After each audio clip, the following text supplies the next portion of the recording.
Hey folks, welcome back to day number 5 of the Bible in 365. Let's get started.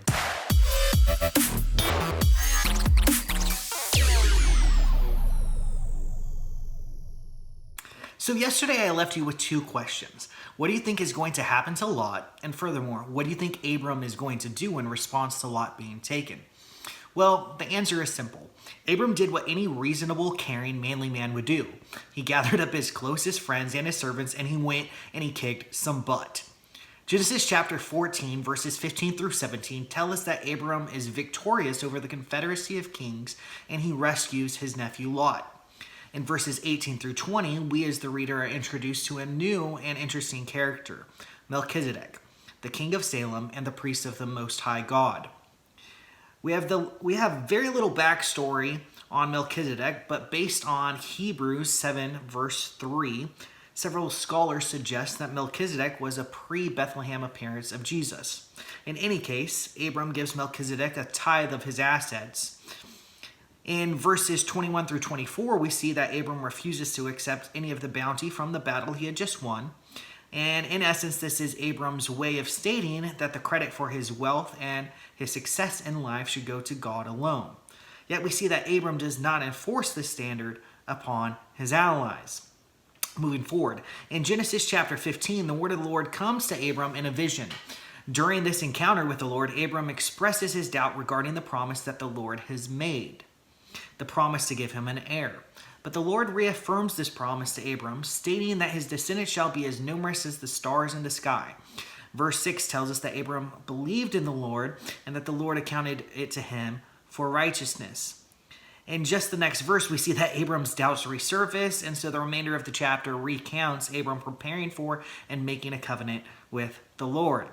Now, in Genesis chapter 16, the doubts of offspring resurface and plague not only Abram, but Sarai as well. Sarai proposed that Abram obtain the heir through her Egyptian maidservant Hagar, which would have been commonplace for barren women in those days.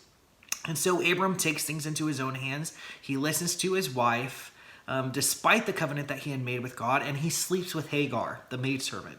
Now, Hagar gets pregnant, and surprise, surprise, this adds tension and bitterness to the relation between Sarai and Hagar. Ultimately, this contempt leads to a harsh interaction between the two, and Hagar flees. Now, an angel of the Lord appears to Hagar in the wilderness, tells her to return home and to name her son Ishmael. Jumping forward 13 years, the story picks up in chapter 17. Abram is now 99 years of age, and the Lord appears to him and reaffirms his covenant with him. In verses 3 through 8, we as the reader see that the Lord changes Abram's name to Abraham, and in verses 15 and 16, Sarai's to Sarah.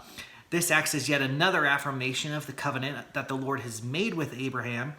From now, his name literally means father of nations or father of many, and Sarah's name meaning mother of many. In verses 9 through 14, they detail Abraham's responsibility in upholding the covenant through the practice of circumcision. Now, circumcision was to act as a sign of the covenant between God and Abraham.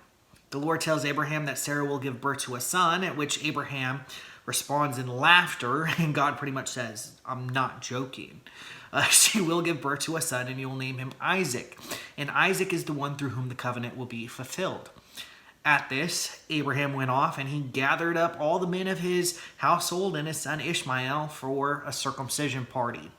This illustrates Abraham's renewed faith and his confidence in the Lord's covenant to give him a son. Now, at the beginning of chapter 18, before Sarah had become pregnant, we read that the Lord comes to Abraham in human appearance, along with 2 other figures. Abraham, who likely knew that this was the Lord, leaves his tent, and he begins to expel every ounce of hospitality that he has and welcomes the Lord by preparing an extravagant meal for him.